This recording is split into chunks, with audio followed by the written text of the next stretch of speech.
Halo guys, pernah nggak sih kamu bertanya-tanya sebenarnya bagaimana sih cara pemerintah menentukan siapa yang berhak dapat bantuan sosial dan siapa yang tidak? Kenapa ada tetangga yang dapat, ada yang tidak? Ternyata jawabannya ada di sistem pemeringkatan yang dibuat oleh BPS, yaitu sistem desil 1 sampai ke 10. Nah, di video kali ini kita akan bedah tuntas berdasarkan data dan aturan terbaru tahun 2025 sampai 2026 ini. Berdasarkan pemodelan data sosial ekonomi dari Badan Pusat Statistik, pengeluaran rumah tangga memang menjadi salah satu indikator utama untuk memeringkat tingkat kesejahteraan masyarakat ke dalam 10 kelompok atau desil. Berikut konteks pentingnya. Sistem pembagian desil. Desil adalah pengelompokan 10% penduduk berdasarkan tingkat kesejahteraannya.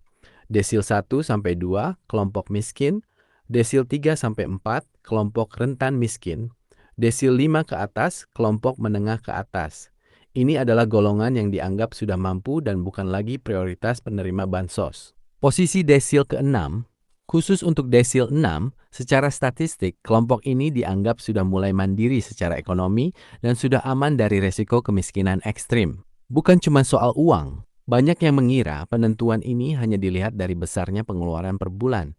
Padahal BPS menegaskan bahwa ada 39 variabel yang dinilai melalui proxy mean test.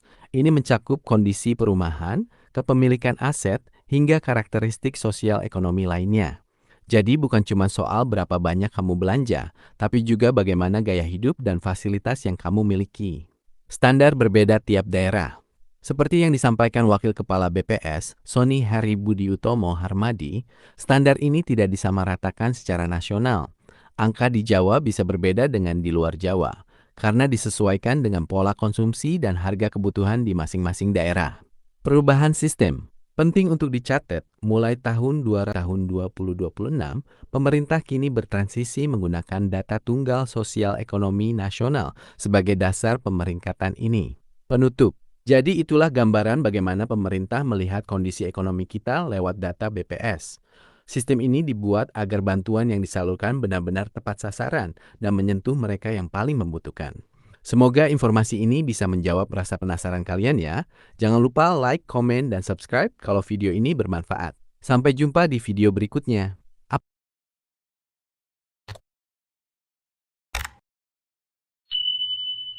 Apa kabar semuanya? Semoga selalu sehat dan dimudahkan segala urusannya. Kembali lagi di channel ini, tempatnya kita berbagi informasi terbaru dan terpercaya seputar bantuan sosial dari pemerintah. Nah, di video kali ini saya akan menyampaikan kabar gembira. Karena tepat hari ini, April 2026, ada banyak sekali bantuan sosial yang cair untuk masyarakat penerima manfaat. Jadi, silakan disimak baik-baik, jangan sampai ketinggalan informasinya. Pertama, Program Keluarga Harapan, PKH. PKH kembali dicairkan untuk berbagai kategori. Mulai dari ibu hamil, balita usia 0 sampai 6 tahun, lansia di atas 60 tahun, penyandang disabilitas berat, hingga anak-anak sekolah dari tingkat SD, SMP, sampai SMA. Nominal bantuannya tentu berbeda-beda sesuai dengan komponen masing-masing keluarga.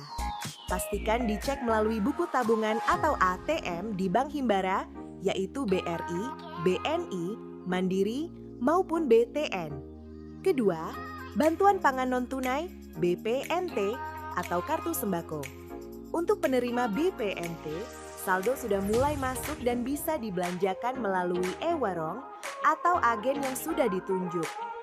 Bantuan ini biasanya berupa saldo senilai Rp200.000 setiap bulan untuk memenuhi kebutuhan pangan pokok, seperti beras, telur, dan bahan pokok lainnya.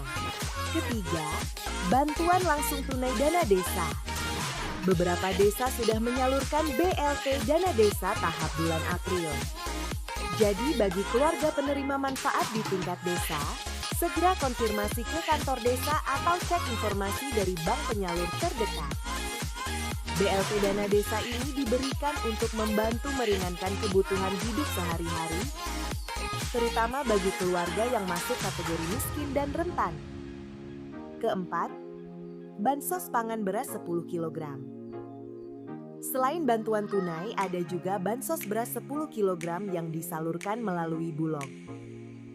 Beberapa wilayah sudah menerima distribusi langsung, baik diambil melalui kantor desa, kantor kelurahan, atau diantar ke rumah masing-masing penerima.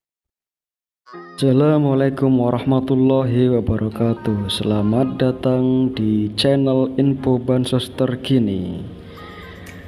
Ya, di sini saya akan menyampaikan bagaimana tata cara untuk mendaftar bansos untuk daftar PKH atau BPNT dengan mudah. Perlu diketahui bersama teman-teman sekalian bahwasanya jika Anda ingin mendaftar untuk mendapatkan bansos PKH dan BPNT, kini pemerintah semakin mempermudah langkah dan caranya karena banyak masyarakat dari kalangan bawah masih belum mengetahui caranya. Mendaftar dan mengecek bantuan sosial tahap 3, tahap 4, dan seterusnya sangat mudah, padahal pemerintah telah berulang kali menyampaikan informasi dan arahan terkait proses pendaftaran bansos PKH atau BPNT tersebut. Selain itu, pemerintah bersama media juga telah memberikan panduan tentang cara mengecek bansos PKH atau cara mendaftar bansos PKH dan BPNT dengan mudah dan akurat. Kurangnya pemahaman masyarakat terhadap literasi digital menjadi salah satu penyebab masih banyaknya kebingungan. Meski demikian, bagi Anda yang masih ingin mendapatkan bansos PKH atau BPNT, belum terlambat untuk mendaftar. Simak tata cara berikut. Berikut cara daftar bansos PKH atau BPNT. Untuk yang pertama, langkahnya yaitu silakan unduh aplikasi Cek Bansos melalui Google Play Store. Buat akun dengan mengisi data seperti NIK, nomor KK, nama lengkap, alamat email, dan nomor HP aktif. Unggah foto EKTP serta swafoto sambil memegang EKTP. Lakukan verifikasi melalui email yang didaftarkan. Setelah login, masuk ke menu daftar usulan. Isi data pribadi dan keluarga, lalu pilih jenis bantuan yang diajukan, lalu kirimkan usulan pendaftaran. Ya, saya kira simpel saja ya untuk cara mendaftar PKH dan BPNT. Kalau cara yang kedua yaitu daftar langsung ke kantor kelurahan atau desa, yaitu bisa mengunjungi kantor kelurahan atau desa setempat dengan membawa KTP dan KK asli. Lalu pihak desa akan mengadakan musyawarah warga untuk menentukan siapa yang layak masuk data penerima bantuan. Hasil musyawarah disampaikan ke dinas sosial untuk diverifikasi dan divalidasi lebih lanjut. Perlu diketahui bersama teman-teman sekalian bahwasanya di menu aplikasi Cek Bansos ini ada beberapa menu.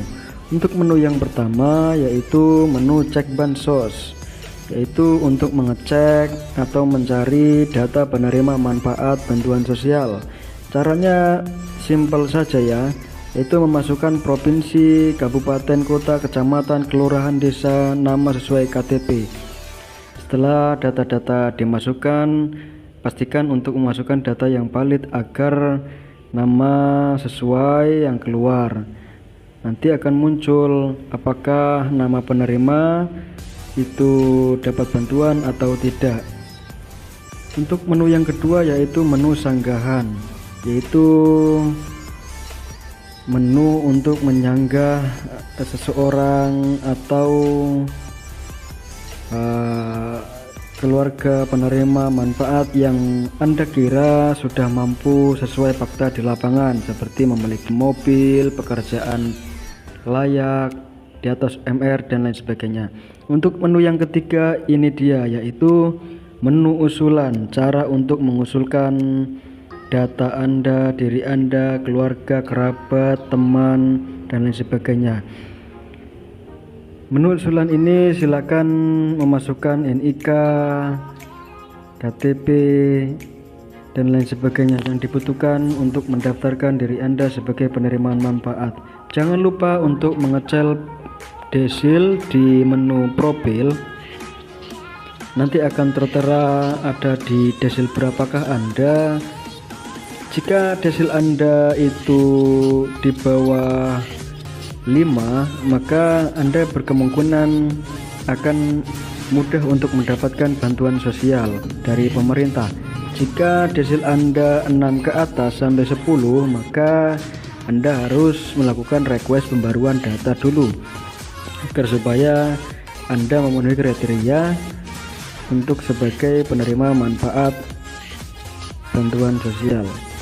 Ya, saya kira cukup itu saja yang bisa saya sampaikan. Cukup simpel dan mudah bagaimana cara untuk mendapat bantuan sosial.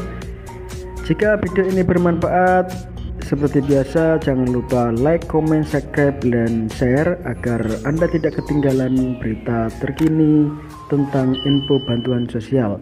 Oke, sekian dari saya. Wassalamualaikum warahmatullahi wabarakatuh.